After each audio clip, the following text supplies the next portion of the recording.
एक स्कीनी बंदा, एक स्कीनी फैट बंदा और एक ओवरवेट बंदा। सोचो अगर तीनों सिर्फ 5, 10, 15 या 20 पाउंड मसल गेन कर ले, उनकी बॉडी कंप्लीटली ट्रांसफॉर्म हो जाएगी। सच ये है, मसल गेन आपकी बॉडी को टोटली चेंज कर देता है, चाहे आप स्टार्टिंग में कैसे भी हो। लेकिन प्रॉब्लम ये है कि 95% लोग कभी भी इतना मसल नेचुरली गेन ही नहीं कर पाते। और रीजन जेनेटिक्स या एज नहीं है, रीजन है गलत प्लान। आपने सुना होगा 3 मंथ्स में 20 पाउंड मसल, लेकिन रियलिटी ये है कि नेचुरली इसमें 1 से 2 साल लगते हैं। लेकिन गुड न्यूज ये है, आपकी फास्टेस्ट ग्रोथ तब होती है जब आप प्रॉपरली ट्रेन करना स्टार्ट करते हो। मसल ग्रोथ का 90% गेम ट्रेनिंग में होता है और यहाँ लोग सबसे ज्यादा गलती करते हैं। लोग सोचते हैं ज्यादा एक्सरसाइजेस और ज्यादा सेट्स बराबर ज्यादा ग्रोथ, लेकिन रियलिटी में टॉप नेचुरल बॉडी बिल्डर्स सिर्फ 10 से 12 सेट्स पर मसल पर वीक करते हैं, क्योंकि जितने ज्यादा सेट्स आप ऐड करते हो उतना ही उनका बेनिफिट कम होता जाता है। रियल सीक्रेट क्या है? इंटेंसिटी। अगर आप सेट फिनिश करके बोल सकते हो कि और 5 रेप्स निकाल जाते हैं, तो आप एक्चुअली ग्रो नहीं कर रहे। आपको अपने सेट्स को इतना पुश करना है कि लास्ट 1 से 2 रेप्स बहुत स्लो हो जाए। यही रियल ग्रोथ जोन है। अब ट्रेनिंग के 2 मेन तरीके होते हैं। पहला,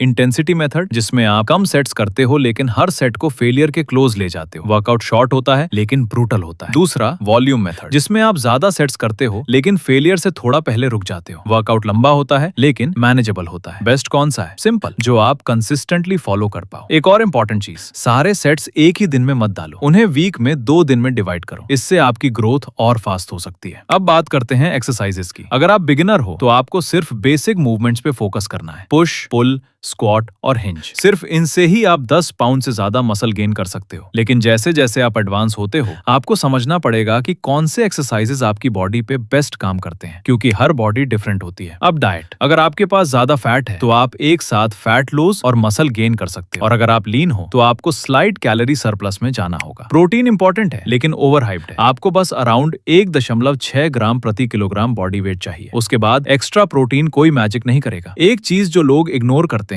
वो है प्री वर्कआउट मील। अगर आप सही टाइम पे कार्ब्स और प्रोटीन लेते हो तो आपकी परफॉर्मेंस इंस्टेंटली इंप्रूव होती है। सप्लीमेंट्स की बात करें तो सिर्फ एक चीज वर्थ इट है, क्रिएटिन। बाकी सब ऑप्शनल है। और सबसे अंडररेटेड चीज, स्लीप। अगर आप प्रॉपर स्लीप नहीं ले रहे तो आपकी मसल ग्रोथ भी प्रॉपर नहीं होगी। आपको 7 से 9 घंटे की क्वालिटी स्लीप चाहिए। डार्क रूम, ठंडी एनवायरनमेंट और अगर पॉसिबल हो तो 20 मिनट का नैप भी गेम चेंजर हो सकता है। एंड में सच सिंपल है, कोई मैजिक नहीं है, ना कोई शॉर्टकट। सिर्फ 4 चीजें मैटर करती हैं: ट्रेनिंग, डाइट, स्लीप और कंसिस्टेंसी। अगर आप ये 4 चीजें सही कर लेते हो तो आपकी बॉडी ट्रांसफॉर्म होना फिक्स है। अब चॉइस आपकी है, नॉलेज देखते रहना है या एक्शन लेना है।